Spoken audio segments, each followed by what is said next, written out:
Friends, वार्षिक परीक्षाएं शुरू होने वाली हैं। इस समय छात्र और छात्रों के पेरेंट्स दोनों ही बड़े तनाव में होंगे। छात्रों के लिए तनाव इस बात का है कि वो इस परीक्षा में अधिक से अधिक नंबर कैसे लाएं, और अभिभावकों के लिए तनाव इस बात का है कि वो अपने बच्चों को किस तरह से सपोर्ट कर सकें कि उनका बच्चा परीक्षा में अच्छे नंबर लेकर के आए। परीक्षाएं बहुत जल्द शुरू होने वाली हैं, इसलिए बहुत कुछ पढ़ने का समय तो नहीं बचा है, लेकिन हाँ, जो चीज़ें पढ़ी हैं अगर उनका ढंग से रिवीज़न कर ले, पुनरावृत्ति कर ले, तो सिलेबस की तैयारी की जा सकती है। सबसे पहले तो सिलेबस में जो महत्वपूर्ण चीज़ें हैं उनका रिवीज़न किया जाए और उन्हें सिर्फ पढ़ा ना जाए बल्कि लिख करके पढ़ा जाए और साथ ही उनका मनन किया जाए, जिससे कि वो चीज़ें याद हो सकें।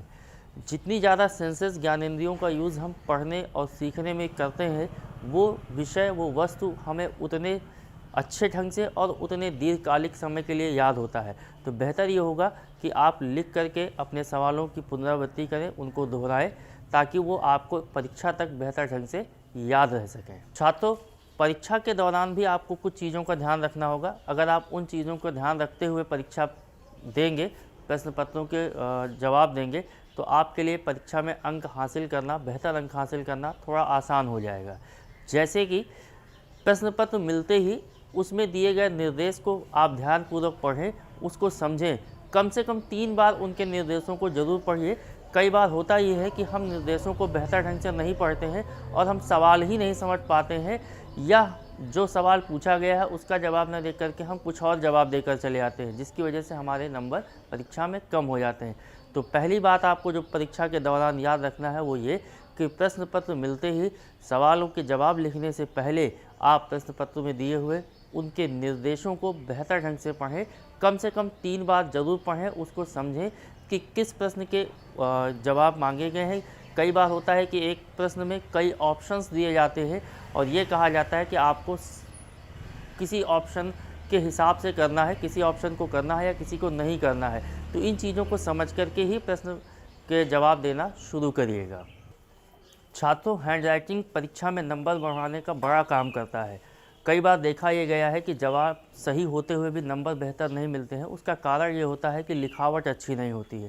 तो इस बात का भी ध्यान रखिएगा कि प्रश्नों के जवाब आप बेहतर, सुंदर हैंडराइटिंग में लिखें और कटिंग ना करें। अगर कोई बात गलत हो जाती है लिखने में तो उसको आप सीधी लाइन से काट दीजिएगा, उस पर ओवरराइट नहीं करिएगा।